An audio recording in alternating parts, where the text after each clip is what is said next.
All right. Hello, everybody. Good morning, good afternoon, and evening, depending where you're joining us from today. Welcome to the K-12 Cybersecurity and Safety Leadership Series, hosted by Managed Methods. My name is Jake Kosowski, and I'll be the moderator for today's discussion, Back to School in the Year of COVID-19, Trends and Lessons Learned. The goal of this ongoing series that we're putting together here is to gather IT leaders for an in-depth conversation where we'll be talking about current trends in cybersecurity and cyber safety, and discuss how the panelists are navigating through them. We know this year has been tough and unlike any other for everyone in K-12. So for the first discussion of the series, we thought it was only fitting to have a discussion on this unique back to school season and hear from a few IT leaders directly. And now before I have them introduce themselves, a few housekeeping items I would like to cover first.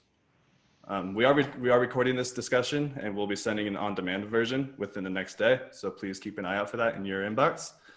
All attendees are muted. However, if you have any questions, please feel free to use the Q&A panel at the bottom of your screen. We'll keep an eye out for those and we'll be sure to answer those throughout the discussion today. And then finally, we encourage you all to get involved in the discussion as well. So feel free to share what you're all doing in your districts and how things have been going at the start of this school year. Any tips you have from your experience so far, because I'm sure there's plenty of us in the audience today who would appreciate any and all insights during this unique back to school season. So now I'm going to pass it over to the panelists to introduce themselves. And Terry, I know you drew the short stick there and volunteered to be the first to go. So go for it. Hi, I'm Terry Green. I've been in the technology industry for about 15 years. And I've been in education for the last 5. I left corporate America to come help education. I currently sit as a CIO/CISO for my operation, and we have 150 school districts in 4 states. So that's always a blessing. My name is Craig Larson. I work with Eastern Carver County Schools. We're southwestern suburbs of Minneapolis-St. Paul area. And I've been in education now for about 15 years. I came out of the commercial world as well into this role here in Eastern Carver County Schools. Hello, everyone. My name is Janice Reed. I am the Director of Technology, CIO, and DPO for Peekskill City School District. And I have been in education over 20 years and in Peekskill for about 15. My name is Chris Bowers. I currently serve as the IT manager for New Albany Floyd County Schools, right across the river from Louisville, Kentucky. I have served in K-12 technology for about 14 years now. Awesome. So yeah, just to start things off, obviously the topic of this discussion, being back to school during the year of COVID. So would love to start off with all of you sharing, how your team used the summer break to prepare for any changes you may need related to cybersecurity and student safety monitoring in these new environments, new remote and hybrid learning environments this year. Go ahead, Chris. Oh, Chris? Now, do I get this because we've been in school the longest so far? Yes, Chris. Let's know how it's going.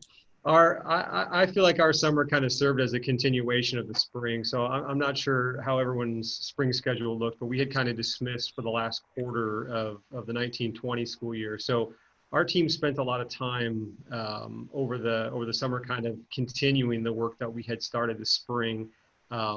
Specifically from a student safety perspective, one of the biggest changes that we had made was we had actually brought email online for our elementary students. We had been in a process of one-to-one. We were one-to-one 6 through 12. One-to-one K through 5 was new for us, or going to be new for us for this school year as a result of COVID.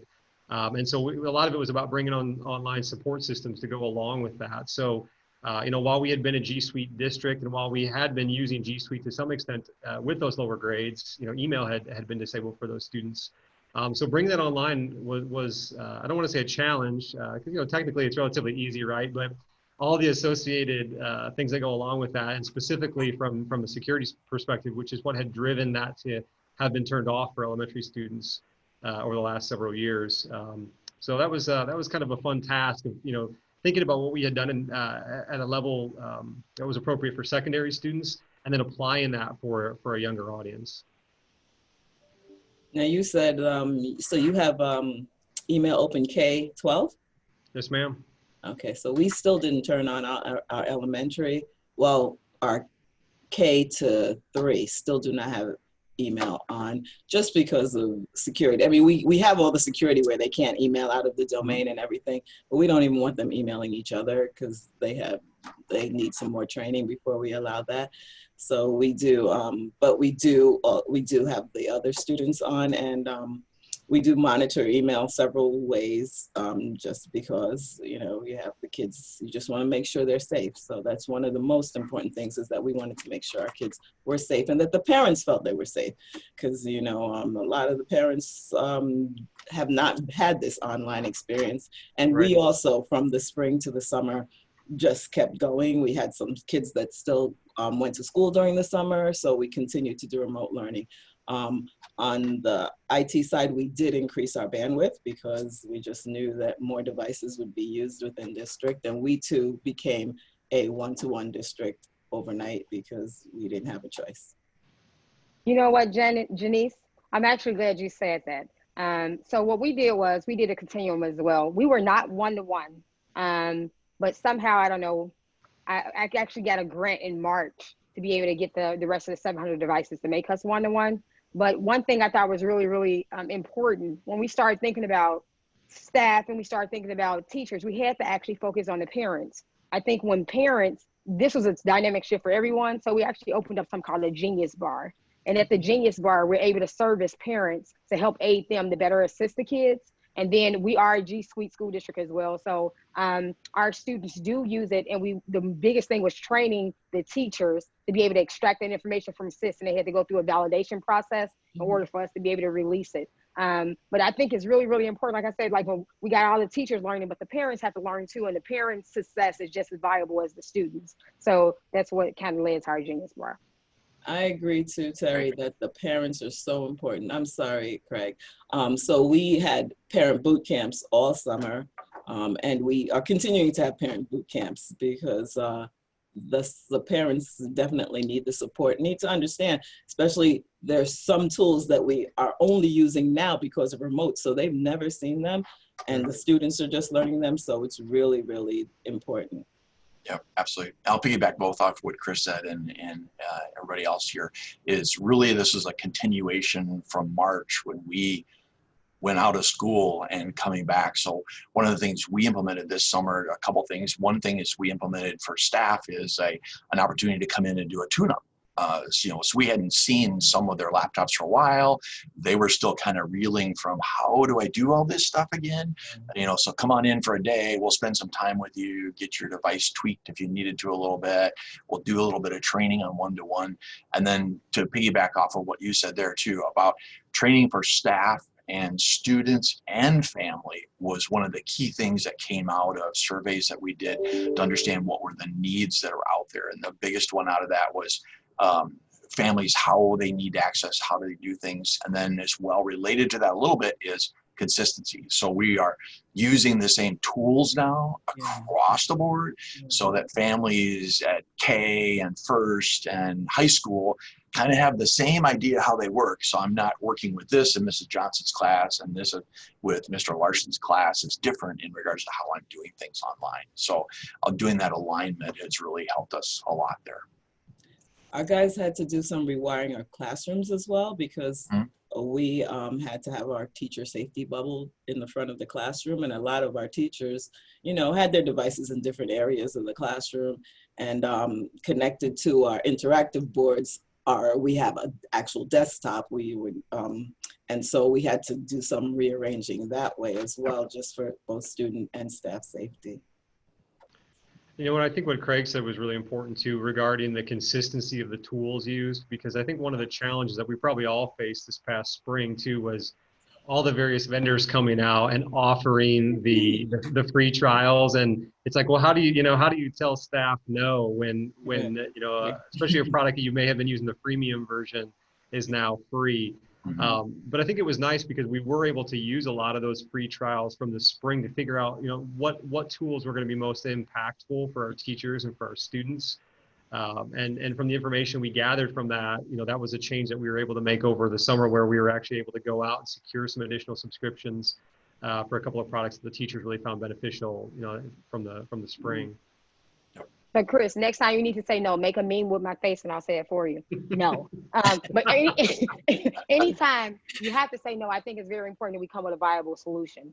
It's one thing to just say no, but don't have a solution in place. Like even we did something that nobody in the state of Missouri has done for Normandy School District, which is migrated with a company called Audio Enhancement, be able to put cameras and mics inside of the classrooms, so students, even though they're at home, they can still have that interactive feel like that they're in the classroom. And I thought that was really, really important, because you have three type of learners, right?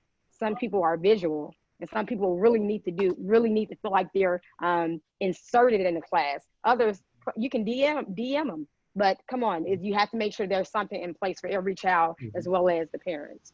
And I think that's been the toughest challenge, but we've been able to get through it. Yeah. We have a question that came in that right on this topic that I want to ask all of you. So for training for parents, has that training, I guess, extended to how to create a secure learning environment at home? Hiding things that are maybe in the background of the video. A lot of households are headed up by grandparents throughout the country too. So has the training extended to that aspect too? And I mean, what does that kind of look like for you guys too? It has for me. I actually do a vlog. I do a vlog series for staff and for parents, and I do tips of the day. The hardest part is you can't go in and tell someone what to have in their house, but you can tell them the best practices to put in place, as well as make sure they understand, even encompassing into cyberbullying, knowing the expectations that's set for the child, as well as the families, and then they both have to sign saying they understand those.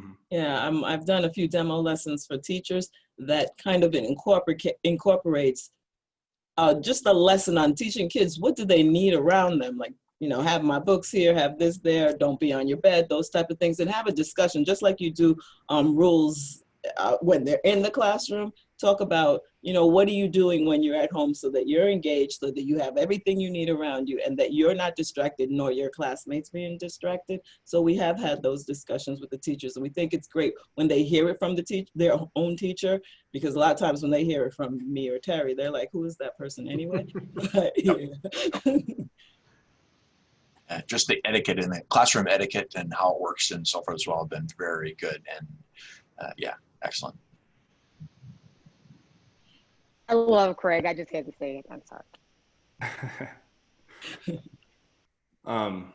So now that with the school year, school year underway and everything, what has it looked like so far for you guys? And what does it look like from an IT perspective, but also just, the overall environment right now? What does it look like? Actually, I'm excited. I don't know about everybody else, but I'm really excited. Not only did it actually put opportunities in place to kind of bring teachers up to par. You know how many school districts have been behind because they may have teachers that's not adapt to the technology, and it's hard to be able to kind of get them to understand how important it is.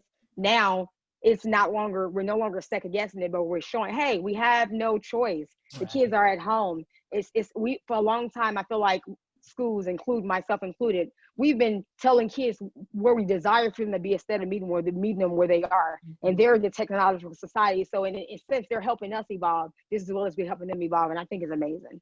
Yes, my whole administrative team has said that this has kind of dragged people into the 21st, 22nd century, because there were people that, yeah, that's great, you have that software, but we'll get to it when we get to it. And although you offered PD, they might have gone to the PD, but they never used it. So that we're excited for that too. It's also caused us to think out of the box as well, because we have thick classes like robotics, so we're like, well, if all the kids can't come in and touch the robots, what are we going to do, those type of things. So it also has caused us as an administrators to think outside the box and expand what we were thinking in the past as well. I agree. Go ahead, Craig. I was going to say, just even from a staff perspective, how many virtual meetings have you been on? I mean, you know, on and on and on, right? So it's changed the whole way that teams are working together as well. From that perspective, now it's much easier and more comfortable for them to fire up a virtual meeting and talk about this particular situation in my class and be able to deal with that real quick. So that has been a big change. It's been a very positive thing out of this too. So. I think it's been a huge boost for staff collaboration too, because I know we're seeing more collaboration across the buildings as teachers discover new things. I haven't seen our integration specialist in like 6 weeks now, so you know I hope he's still out there somewhere. But I know that's a good sign. That's right. He's probably the most in demand. He's probably the most in demand person. But you know, the technology aspect of it, I feel like has been interesting. And so we've been in session for about 6 weeks now, and so kind of have a little traction, I think, underneath our belt. But you know, we have a hybrid model, an in-school model, and a full virtual model. So adapting the technology to that has been interesting, and it's constantly changing for our teachers too. You know, our secondary students are utilizing an A/B schedule, so teachers are always kind of, you know, having to prepare to make that shift between, you know, who's at home, who's virtual, who's going to be physically present on that day. But really, you know, I feel like it's made the whole boat float a little higher as far as technology. You know, stuff that kind of like was said in one of the earlier questions. You know, we say it, no one listens to us, right? But when it comes from an administrator, it comes from, you know, teacher to teacher, it's far more impactful, and it's been a great thing to see that. What we found this week which is another positive. We had 3 weeks of total virtual for the whole district, and then this week we started hybrid. But especially our younger kids that you sometimes have, they're crying, I don't want to leave mom. They knew their teacher already. They knew their teacher through the computer, but they when they walked into school, they recognized their teacher. And so the anxiousness of, this is the first time I'm going to meet this teacher, this first time I'm going to meet my classmates. They already saw their classmates online. They already saw their teacher online. And so that was something that we found interesting, that we said, you know, even if we go back to the regular school, in the summer, we probably do these virtual meetings to let the students get used to their teachers, get to know their classmates even before school starts. Yeah, I think hybrid is the new coming sector to come. You think about it, college has been doing it for so long. And I realized when this happened, us in K-12 was looking at it like it was something new. I'm like, no, reach out to your collegiate people and say, how have you been doing this? And I think the hardest part for us is being able to go to other peers and say, hey, I need some assistance or I need some help. And I think it's really, really important as we evolve and we learn how we can grow, we grow collectively, because the kids are all of ours. I don't care where they are, they're all of ours. Yeah.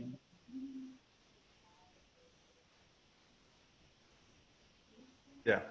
And then with students doing more, you know, online learning and, you know, being more online activity, I guess, have you guys seen any increases in cyberbullying among, you know, students and everything? I mean, I know obviously that bullying's an issue in the school too, but be curious to hear if, you know, anything of increases in that area have occurred. I'm gonna knock on wood. I haven't seen an increase, but I would say one thing I think is really important is being proactive versus reactive. And IT security awareness is something that we have to take serious, and we have to make sure kids are aware of different things. But to me, it's actually a human problem. And it's being able to make sure people understand what is right and wrong, but how are we doing that as administrators? We have to make sure we have IT security awareness and education in to be able to kind of aid to the cyberbullying. And like I said, make sure it's important that the parents understand expectations as well as the children and the administrators, and then kind of go from there. I know that's what we've been doing in our district.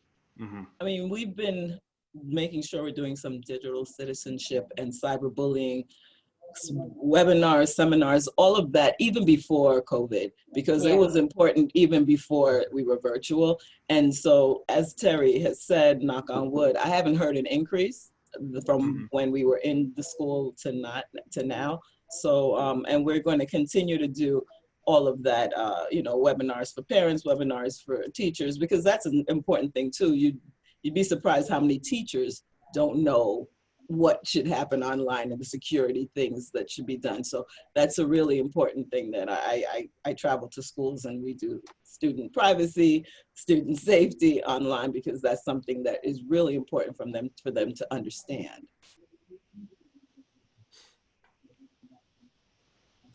I would say we expanded upon, and I don't like to look at everything from a technology solution, but we were anticipating that we would see an increase with, a more full virtual environment. And so we had added some additional tools to the tool belt this summer in order to prepare for that. But, kind of like what Terry said, knock on wood, so far, so good. Right. We also did add tools, excuse me, Craig. We also did add additional tools just so we could monitor, but like I said, we haven't had to really use them as much as we thought. I would agree totally there. We got tools in place to help us, but luckily I think the whole discussion up front about classroom etiquette, what's expected, how to behave in the online classroom, and the fact that we had a few months before we came back again has been very good to kind of iron out a few of those little kinks along the way that may have existed. So yeah.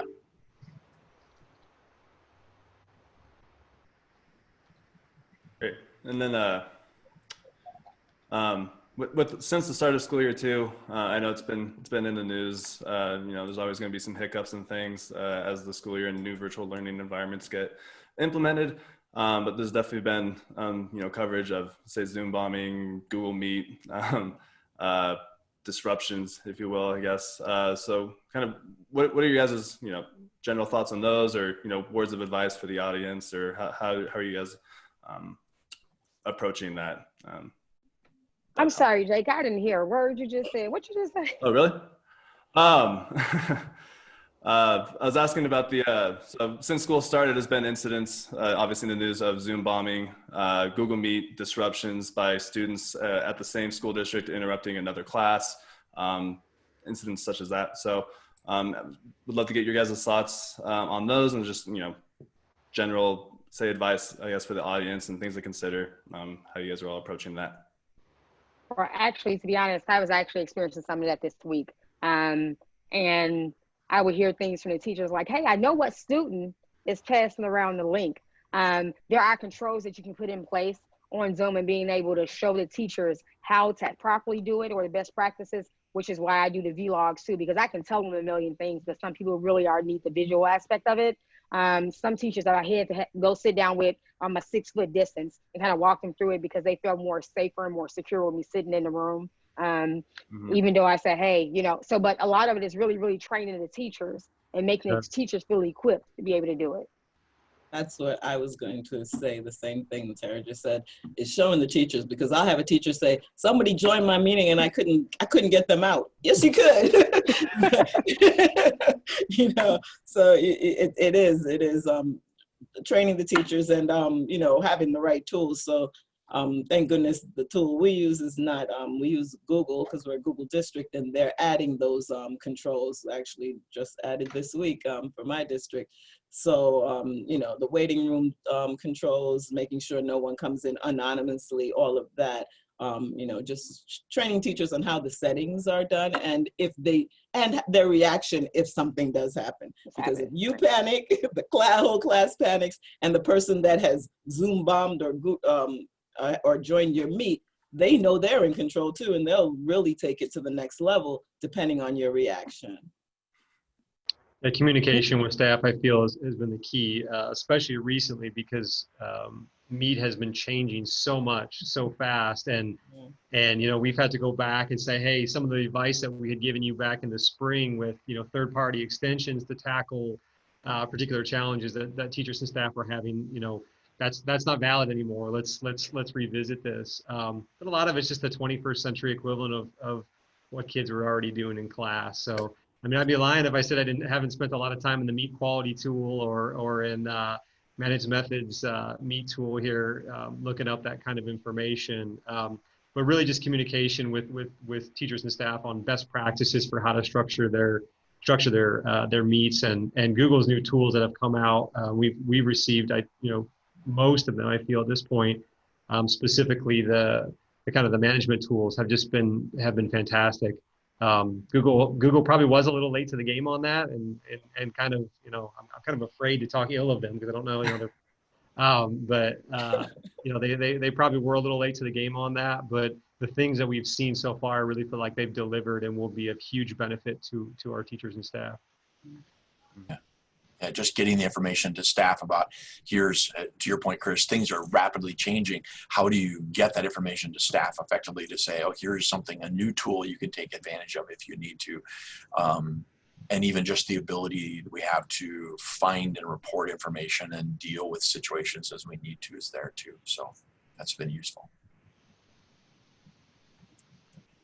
Yeah, and then a question here, kind of building onto this topic, asking if anyone has implemented MFA, multi-factor authentication, I'm assuming, for staff. Maybe that was already in place, but yes.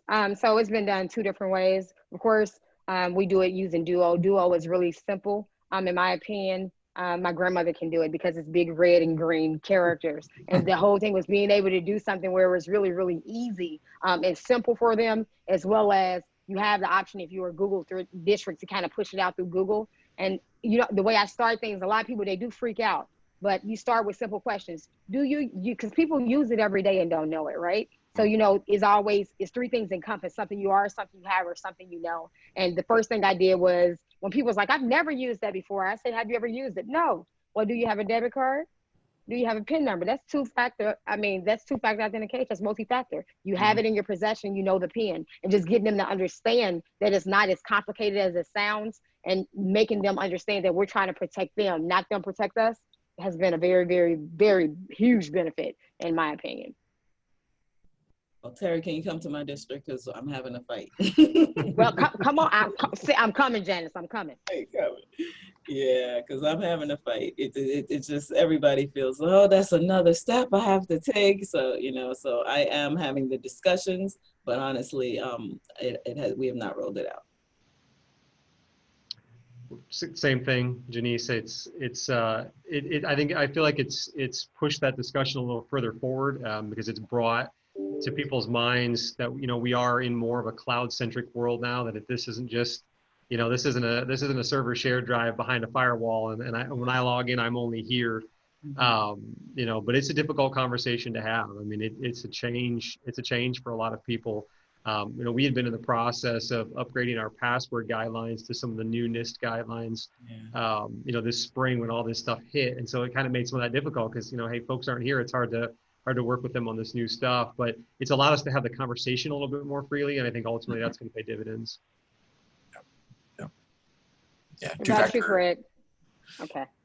I say two-factor is definitely an important part of the security model, and we've implemented it for staff. And it was a challenge. It was a challenge to get it out there, but it takes a lot of communication and understanding from their part too. Why are you doing this to me? What does that mean? And, you know, it's doing it to me. You know, and how do you get over that hump? Shall we say in the process? So, You know, my biggest complaint. I did it. I don't know if you guys actually do it, but the people that actually use mobile devices, I pushed out where they had to do their work profile separate from their regular Google accounts. And it was a big hiccups. Well, I can't access this, but when you explain to them, I don't want you to make a mistake, and you're trying to send something to your personal email and you send it to me, which is the reason why I came out with it. Okay. So I don't want any more messages at 2:30 in the morning that alarm me, then I can't go back to sleep. So even though it wasn't intentional, I'm trying to protect you. And when I came that way and I let them know that it was more about them than about us, people, I think they care more when it's actually it's a direct reflection to them. So I don't want anybody to hack my bank account. So if you're going to teach me ways to protect myself, I'm more in depth in protecting you. And that's always the method in which I go. And it always seems to be, it goes over really easily that way. And I'll give you guys all my resources if you want, because I just got a bunch of them. Okay, awesome. Chris, you kind of mentioned it a little bit ago, but obviously, you know, when you're monitoring things, when students and, you know, parents and teachers are outside of the say school perimeter, if you will, you know, there's no firewalls there anymore. There's those traditional pieces of security. So I guess how's all of your guys' monitoring, I guess, adapted, you know, to protect that data and, you know, keep it secure in those outside external environments? Well, are you talking about in relation to like a Google platform or any platform? I guess any platform. Just like has monitoring, you know, since COVID has came around, has monitoring for all those cybersecurity things and data and everything, is that different now than what it was before? Now that students and staff and teachers are accessing things externally versus they're all in. Well, in my opinion, and I'm gonna knock on wood again, me coming from the corporate America, it was already in that relation. So I came in with that same kind of concept in my mind, my state of mind. Even though schools, they kind of move a little bit slower than corporate America, the truth is ultimately we're all gonna get there. So when I came in, that was the way I was thinking, and we never had to really change too many things because we had those the groundwork already in place. We're already assessing a couple of things. A lot of tools that's pushed out have HIPAA compliance in them, or we have already filtered things out. We use Go Guardian even from a remote standpoint, where you can still monitor teacher devices while they're sitting at their houses. So just making sure you still had the same validity in place, but the protection was always there. I think my biggest component has been the training, because like you have a lot of teachers that was not really tech savvy, and now you're trying to get them to become tech savvy overnight. And I think that's been the hardest transition in transforming things. But the technology aspect, as far as if you're doing remote things on a Windows machine, our VPN has always been in place. And then there's a protocol you have to go through, or a procedure, in order to be able to get VPN access. So we always know who it is. We're always monitoring that data. I use a SIM called Splunk in a cloud to be able to analyze different logs, even from people's devices. Of course, I monitor the logs in Google, but I also use some other robust tools. And I don't know if you know, but this company called Managing Methods, they have a solution that you can actually use. Forgot my t-shirt today. Are you serious? No, yeah. So they have a solution that can be really, really vital to schools in this situation, and you can be able to gather the information you need to correlate, especially when you're trying to assess risks and figure out how you can attack those. Yeah, definitely. I mean, we continue to train teachers on being safe, and I mean, email is like the big hole that lets things happen, and so the product that Terry commented on, I have been able to see when there's a suspicious login and figure out, and then when we check the teacher's email, we see that they clicked on something they shouldn't have, and now somebody hacked their account and started to change things. So I use those as times to educate as well, because I will find that those are my same teachers that are same staff that always click on something.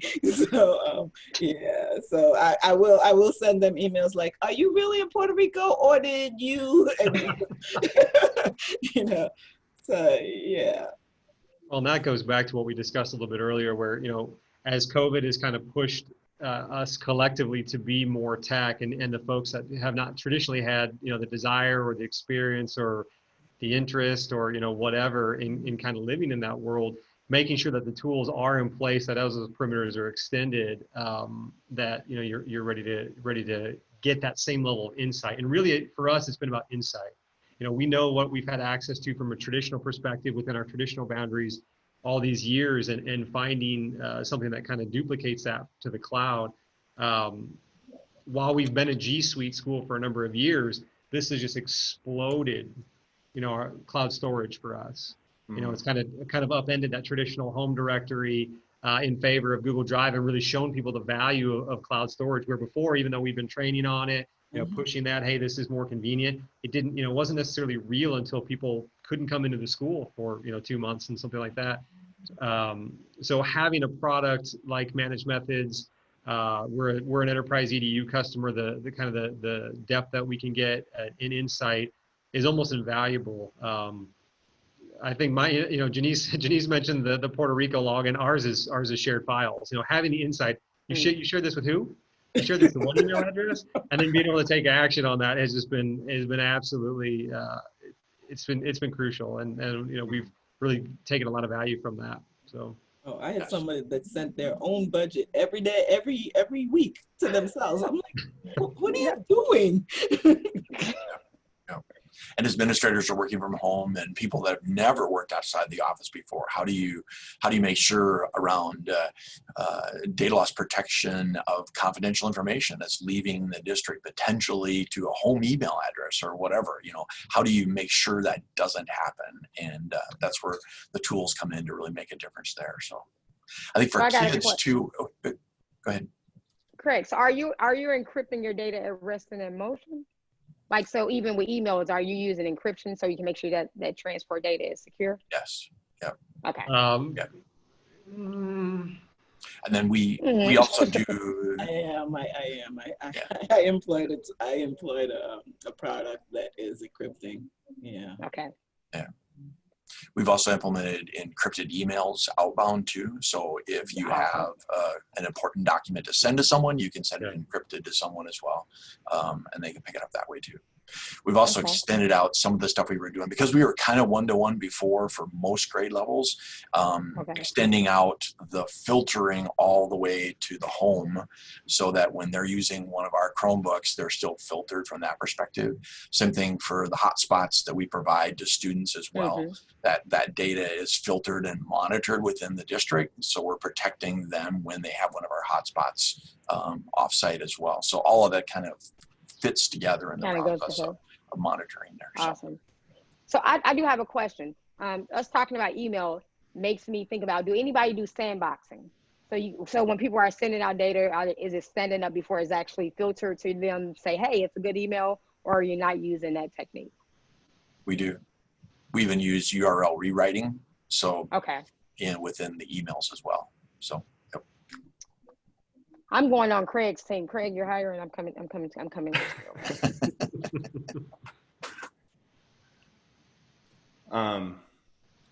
Cool. So with all those new tools and everything, and obviously new environments, we just touched on all of that.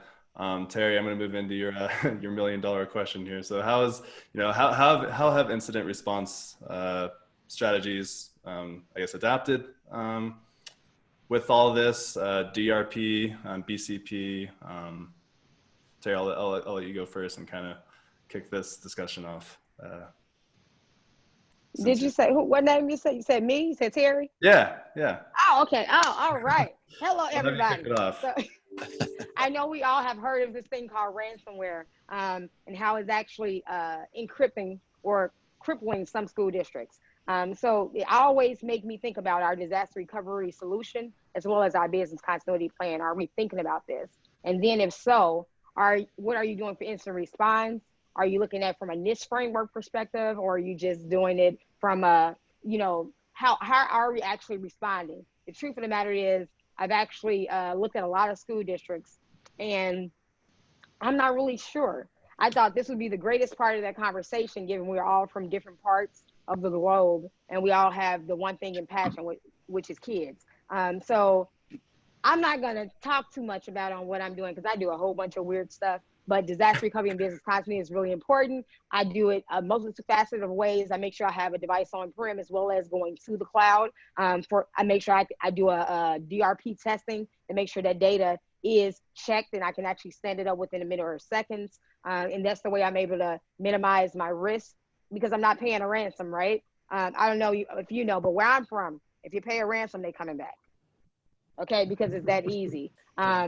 And I was a hacker for a long time, but I was an ethical hacker. And when you think about some of the things, there are a lot of people that's doing it, they're not just ethical. So how do you actually counteract someone with my skill set that doesn't have good mind? So I want to know where are you guys at when you think about disaster recovery and business continuity? So we've changed some of the ways we've been doing things. We moved some things to the cloud. We have redundant backup on all of our important applications, including our student management system, our financial system. As I was saying before, we want to make sure everybody's going to be paid. So we have even tested printing checks off campus and things like that. And we are looking at the NIST. We actually, that was like a major project even before COVID. That was a major project that had started. So we're in the process of making sure that we have everything, software, everything accounted for and making sure that we're following those methods. I mean, we're not paying either. So we got to make sure that we're prepared not to pay. Yeah. Yeah, really What about an expansion, again, we've had what I feel is a good plan in place for a while here, but again, it's how we address local data. And as we've made that push into the cloud, how we extend that tool set to cloud-based data. So that was a focus that we kind of hit on a little bit this summer here, as we were looking at the increasing amount of data into the cloud and being able to go back and do version restores and stuff like that. So bringing in additional tools, it's like, it's tools. But again, as the playground has gotten bigger, right, and more expansive, having tools to be able to manage that playground. So not so much a change, but just an expansion, of our existing plans. Okay. I like that. Okay. So do you guys all have business continuity plans in place when you think about from a restorative perspective? We do. Yep, we do. And it's been interesting as Chris talks about, as we bring, typically in the past, school districts have been very soft targets for a lot of things, right? And we've changed a lot. All of us have, as a collective, a lot. But as Chris mentioned, one of the things that as we bring more and more things into the cloud-based solutions, whether it's taking this particular application into the cloud and so forth as well, you need to constantly monitor what does your plan say about that, so you still have that built into your program. Because that's one of the things that you can easily forget as you make a change if you're not constantly monitoring what does my plan look like. You need to keep that updated to keep that effect in place. So it's not just put in place and forget. I mean, it's constantly monitoring, adjusting, and managing it and adapting as you go. And then doing the testing and so forth as well to make sure it's going to work, not just have something that you're written out to make somebody happy that I've got a plan. That's the other part of making that really work. So, yeah. So being IT leaders, what has been the hardest part, being able to kind of remember and put that at the forefront when a lot of us have not really kind of indulged in it? A lot of us may do it just to be able to satisfy the board to stop asking us questions, and then we never go back to it. And now it's a year later, so we don't have a plan in place because there has been so many things that have adapted. And then when you're doing a communication plan, do you do the communication based on the title and not the person? Because people change, the position doesn't, right? Yep. Yeah, your response plan, the whole thing, you got to constantly keep moving it around and making sure you got it in place. Yeah, I mean, I have it on, you have to figure out a way to make it on top, and like I have an actual on my calendar reminding me, whether it's to look or whether it's to set up a test or to talk to the technicians about where we're at, because like you said, things will happen and you'll just get caught up and then we didn't even think about that, we didn't look at that. So yeah, especially since we're bringing in new tools in many respects, and there's a new tool here to do this, a new tool to do that. Well, we updated our plan to make sure we still have that or retaining that data. It's not getting loose and all the other stuff related to that. So, yeah. So Greg, you bring up a great question. All these new tools, with these new tools in place, do you have a vetting process in place to be able to see where is this data being extracted to? We're trusting them. We're putting our data in the tools, but we don't know what's on the back end for these tools. What kind of do you do in that process? Yep, that's a great question. Great question. So one of the things we have in place right now is we have a list of validated software that we're supporting and using, and that software goes through a process to make sure that what is their disaster recovery as well. How do we know that we can get access to that data? And of course, data has different classifications too, and you have to deal with from that perspective too about what's there. But all of those tools are vetted in the process. That's I mentioned this, one of the things you're running into as well is, everybody wants a different plugin, right? So, and I want this, I want this, I want that. So we have a process there that allows certain plugins to occur, and if they're not, they're denied. And so those are in place across the world for Google in regards to how we do that. So we have a process to vet that. Was this written in Jim's garage? And he's got 10 people that he's installed on, that kind of a thing, versus something in the process there. So, yeah. for sure. And that's Terry's good with the no. That's something that I've had to learn with the software because, you know, I have the approved list out too, and I'll say that I'll get the, and that's not even teachers because teachers know not to come to me. They go to their principal, and the principal comes to me and says, my teachers need this. And I said, well, I have to check the privacy. They have to sign our privacy addendum, and Yeah. let me know where who's have access to our data, where the data is stored. And they look at me like, I guess it's telling me no. And I was like, well, it's either a no because I looked at the privacy policy and it sucks, or it's you have to wait till it's a process. It's a process, you know. Right. So I mean, and again, just like we've been saying, communication. We just, you know, you just have to continue to tell people it's not against you. It's not against the software. It's about our children and their data. So. Yeah. Well, that's a I good like fit too, Janice, because, you know, we've talked a little bit about the business continuity perspective of it, but then we start looking at that from the COPA perspective. And, you know, what are they doing with the kids' data? You know, we don't want our kids to, you know, be advertising targets before they even know what's going on. So I think that's kind of another element that private sector doesn't necessarily have to deal with, that, you know, we have to add on top of what we're doing as part of that vetting perspective, you know. Talk about student privacy. Our PR person had to put something out this week. If you are screenshotting the kids and their names are there, do not post that on social media. You Right. know? And You can't even post the no such picture thing without as free. media. right, exactly. Right. Yeah. That's what I'm like, guys. But, you know, I understand the excitement and they want to share, but I'm like, you know, we still have to think about our children and their Right. safety. And like you said, we don't want anything happening. And I got that picture from Peekskill, you know. Right. All I keep saying is Janice, like, hey, I'm shifting liability here. You're not gonna put that on me. For real. That's what that is. You are so right. I'm like, oh no. I like it. I like it. So I know Jake. I know you've been looking at the Q&A, but somebody asked a good question. I think at one point we were talking about encryption and decryption of emails, and one of us used Google Meet. They were curious of what product you were using to do encryption and decryption with emails with Google Meet. Well, I guess in Google period. Are we talking about Google or Microsoft? I don't know. I don't even see it. Oh, there it is. Yeah, so the question, what tools do you use to monitor Google Meets? I think this person's saying, you know, Microsoft Teams allows you to investigate the chats, obviously within their environment, but seems like it's difficult to do that in Google Meets. So so there's this tool out there called Managed Methods, which is really Yeah. interesting.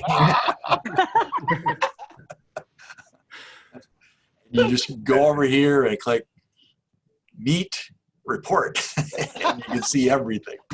It really does work well. So, Yeah. It really does. No, yeah. It was definitely on time for me because I did a pilot right before this whole COVID thing, and so it was perfect when when students went home. I was like, oh great, I can see everything. Yep. yeah. One interesting thing I learned the other day, it just is a little tidbit, in the Google Classroom world, if you set up a Meet link in Google Classroom, that's really not the Meet link itself, and it generates new ones every time. So if you're going to do queries, you have to do it. You have to look based on the participant or who set up the meeting, and you can't use the code necessarily to find the right meeting. So just a little tip there about something I figured out recently. So I wonder how vital that is when we have people doing Zoom bombs. Is that a way to kind of mitigate that from happening with Google Meets if the URL switches every time it's clicked? That's just kind of part of Google's overall basket of tools that they've introduced. And it sounds like all of us kind of have received different levels of the tools so far, but in some of the most recent releases, you know, I know we have this, you know, the teachers actually have the ability to shut the chat completely off. And that's been huge. So it's like anytime you stick your finger in a hole in the boat to stop the leak, you know, you get a couple more of that spring, and kids are fantastic at finding that kind of stuff too. But you know, more than anything, and you know, like I said, I knocked Google a little bit earlier for being a little bit late to the game with this stuff, but they are really responding, and they are giving teachers the tools that they need. And it's been interesting as, over the last really 3 weeks for us, where we've seen more and more of the management tools roll out for staff, how our staff is seeing the number of calls and questions and tickets received about what's going on in the Google Meets really decrease. So it's been a nice thing. That's awesome. Yeah. Jake, you got more questions for us, Jake? Yeah, absolutely. I know we only got 10 more minutes for this conversation here, but I guess kind of with that, looking back, I guess to the summer, what is the top thing that maybe you guys would have done differently if you had to go back and kind of do the summer all over again, or did you guys all do it perfect the first time? It's perfect. I don't think there's a such thing as perfect. I think Yeah. we will all love this. I mean, I'm not going to talk for you guys. I would love to say I did everything perfect. Yeah. I think I did everything well, but there is always room for growth. And if I had the opportunity, even though we were able to get $170,000 to make us one-to-one, we did $71,000 to be able to pay for the Chromebook insurance, so families didn't have to bite the bullet to kind of minimize the kids' damage. We were able to get 800 devices and 800 hotspots, but if I still had the opportunity, I think I would have found another way to be able to help other districts that was close to me. One thing I did do, I moved teachers from Windows laptops to teacher Chromebooks. And it was mainly because you had teachers saying, I don't know what platform they're using. Well, you will if you're on it. So my thing is, I felt like we couldn't keep making excuses. But I really kind of move really quickly. And it takes some time for me to realize not everybody moves at my speed. So if I could have slowed down just a little bit more to make sure people understood me fully. I know my executive leadership team understood me, but just for teachers in general, I feel like teachers is overwhelmed. And I don't think I didn't aid to the ease. I think I made them even more uncomfortable. But I always say life begins at the end of your comfort zone. So it's time to get uncomfortable. Well, I would have done the opposite. I might have probably moved faster with some things, just because we ended up being waiting for the back orders of cameras, everything. Terry was blessed that she jumped on it early in the spring. So those are the type of things that I would have probably done, and I think I would have done more PD on because we focused a lot on the tools in the spring. But I don't think we focused enough on security and safety. So I probably would have started that PD much earlier as well. Parent community training. I wish we could have gotten more with parents and community. We had been fortunate, at least from a teacher perspective, that we had already had a training going all through last fall, focusing on at least from our perspective on the cybersecurity push, as we were completing our G Suite migration, because we while we had been G Suite for a while, we hadn't been fully G Suite, and as we were wrapping that up, we were making a push there. But that's one of the issues that that our team probably struggles with from a support perspective now, is that not only are we providing student support and teacher support and staff support, we're providing parent support. And if we could have done more to better educate our parents leading into this on what this is going to look like, it would have been a lot more helpful for us. Now, I mean, to make them more comfortable, and for the kind of issues that our team is tackling as we're providing parent community support. I have a question, because you're talking about parent community support. Do you guys all have a student parent help desk? We do. Yes. And how are you staffing that?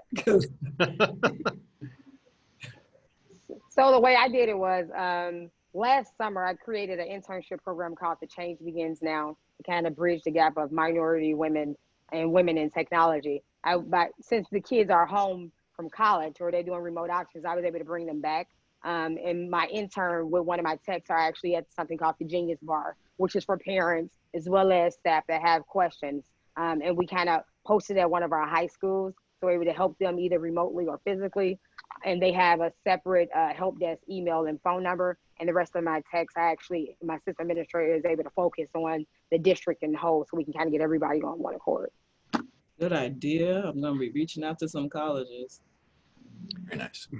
We had reallocated. I mean, we're very blessed with a pretty good sized staff for our district. I mean, we always want more, but for us, it was just about reallocating how we did support. You know, typically our group of techs and some of our other individuals on our team have been assigned to specific buildings, you know, our larger buildings to provide more direct support there. But we had gone through kind of a reallocation process where we realigned what some of the techs were working on. And we do provide live phone support. We have that call in. We have a ticket system. And in fact, we had refreshed our staff ticket system over the summer. That was a project that had already been pending pre-COVID, and you know, we finished. I think we replaced everything this summer, but it's all good stuff. And you know, a lot of it was pre-COVID, and then COVID. That's like our big saying here. Everything. That was a BC project. It was a before COVID project that we just kind of wrapped up. But it's good now because we're looking at the ability then to directly extend that same ticketing system to students because it uses Google single sign-on. But really, again, that parent issue, right? You know, how do you provide support for parents, and you know, reallocating resources and doing live phone support has been the venue that we've chosen. But it's not without its troubles. I mean, when we have our virtual days, that phone support is slammed. Slammed. Is it? So I'm gonna stop complaining then. You know, I had 29 tickets and I was stressed out because I'm really numbers driven. But that's not a lot of tickets, I don't think, from parents. And a lot of them would be like, my kid can't get on the internet. And I think the hardest part is having technology people remember to be customer focused. So I had to train my team because a lot of times, you know, they talk at people and not to people, and they have to be able to understand and be customer centric. And I even work on it sometimes myself because I can find myself being really sarcastic, and then I check myself. Like, Terry, that's illegal. You can't say that. So we had a parent, and she was like, I can't get on the internet. And before I knew it, one of my texts like, is your hotspot on, ma'am? And she was like, no. And I said, how could you have said that differently? You could have actually walked her through different things and like, hey, let's check this. Let's check that. And then he said, do you see the light? Do you see the power? And I'm like, So, I mean, I think the hardest part is getting technology people to kind of think about the frustrations of parents too. Have you guys had any techniques you can teach me to be able to teach my people that's really, really tech centric, to be a little bit more people friendly? It's not easy, and that's why part of why I asked you for staff, who's staffing it, because if some of my techs get on the phone with a parent, we are definitely having somebody at the superintendent's door knocking. Well, that's why I said we realigned, right? Because we chose a group of technicians who are our strongest from that capacity, because it's not a role we've ever played. Not everybody. We've never been forward facing like that. So we were able to, you know, take a group of individuals within our team who could balance out the tech with customer service. And, you know, it's not been without its complaints, but it has gone really, really well. You know, it's just a volume thing more than anything. Like I said, some days, you know, you might sit around and twiddle your thumbs a little bit more on that. And then other days it's like, gosh, we need 3 more people answering this phone. But, you know. Are you guys using Chrome Remote Desktop to help parents remotely? We have. We've gone through a different basket of products. We've done a little bit of it with Google Meet. Honestly, we've done some Google Meets. And we've been adapting as this has gone on, because what we were doing last spring is different than what we're doing now after we kind of have a chance to sit down and revisit it and figure out what our biggest needs were. I mean, our joke is that we're kind of putting the, you know, Best Buy Geek Squad out of business here, because, you know, when somebody calls in and the problem is their computer, you can't really just say, well, hey, it's your computer, good luck, you know. So we've been like providing free tech support to all of our counties. So. Gotcha. Okay. The thing we've started implementing a little bit is offering fixed text time in the schools. So we have online learners who are just online only, so they are not doing hybrid, even though the rest of the building might be doing hybrid. So we're offering a particular time during the day that someone can know that between this time and this time they can come into the building and someone will be there to provide assistance to them. They can schedule the time if they want to, but a lot of it's just walk-in traffic and being there to provide that one-to-one support too, because some people like that a lot more than the phone. It just depends on the individual, but trying to provide that additional level of support too. So that kind of happened organically in our district because we didn't have enough MiFis, and so our hotspots, and so we called when we were totally virtual, we called them Wi-Fi hubs. So we used cafeteria, socially distanced, and you could come in. And so some of our parents would come in and they're like, I have internet at home, but I need help with this. So it became the tech help area. Nice. Yeah. Nice. Awesome. So we are at the hour. I know we could go for a lot longer here, but real quick, I want to end with each of you. What's one piece of advice, I guess, for the audience, quickly, that you guys would give? Like if they had to implement something or change up a strategy today, I guess, what would you guys say? I think what Terry had said, sorry. No, you already said it. Go ahead. Tell me. I think what Terry had said, be proactive and not reactive. Plan for what you think could happen, plan for what you are planning to do, whether it's a new software or whether it's, the tech help area. Plan and really be proactive. Don't wait till oh my goodness, that happened, what are we gonna do now type thing. Involve your stakeholders. We're really blessed to have a strong tech team, and I really enjoy working with our team and coming up with solutions. But all of our best ideas aren't going to get anywhere if we don't involve our stakeholders, administration, teachers, and really getting them on board when you're making these kind of changes, can make all the difference in the kind of resistance you're going to face moving forward. To piggyback off what he just said, I would just add 2 more people to the stakeholders list, and that's actually families and the children. I think a lot of times, even we're going in to make the best decision for the kids, but understanding where the kids are and how they can adapt to it is really, really important to be able to get the best productivity out of anything that you implement. I rather over communicate than under communicate. Communication can take you a long way, especially in technology. I think that's something we are all gradually working on, is communicating more and more and being able to communicate to people that's not tech savvy, be able to talk to them where they are and how we want them to be. We know we want them to understand the motherboard, but they don't know what you're talking about. Okay. So you just got to be able to speak their language, but make it make sense for them. And I think that's something I would continue to kind of strive with my team, because I think the better we get at that, the better we become as a whole. And then I actually use the agile methodology within my team framework. So building a team that no one can decipher who the leader is. Right now, I'm in Atlanta, but my team is still running, and that is only because we was able to put the agile methodology in. Good, very good. Yeah, I would agree to all that as well. And I think one thing along the way that we've learned here too is that plan to plan is important in the process there, but in this world where things rapidly change as well, we have to have some ability to flex a little bit too, and sometimes that's hard for everybody to do, including me sometimes. But we need to be able to be flexible in regards to how we're having to implement things sometimes. So, yeah. Great. Well, thanks, Craig, Chris, Terry, and Janice for joining today for this discussion. It's been awesome. I know we could talk for a lot longer too, but I want to be respectful of your guys' time. Thanks everyone for attending and joining, and for your questions too. We appreciate it. And that's going to wrap it up for today's discussion. And we'll see you all next time. Thanks for having us. Thank you. Bye.